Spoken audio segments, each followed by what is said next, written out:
Who has believed our message? And to whom has the arm of Yeshua been revealed? For he who grew up before him like a tender shoot, and like a root out of a parched ground, he has no stately form or majesty that we should look upon him, nor appearance that we should be attracted to him. He was despised and forsaken of men, a man of sorrows and acquainted with grief. And like one from whom men hide their face, he was despised, and we did not esteem him.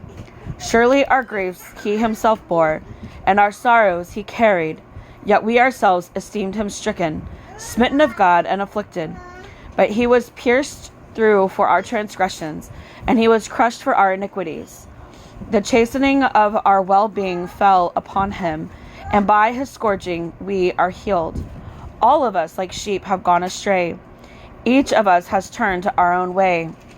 But the Lord Yeshua has caused the iniquity of all of us to fall on him.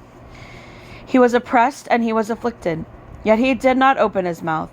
Like a lamb that is led to a slaughter, and like a sheep that is silent before its shearers, so he did not open his mouth. By oppression and judgment he was taken away. And as for his generation, who considered that he was cut off out of the land of the living,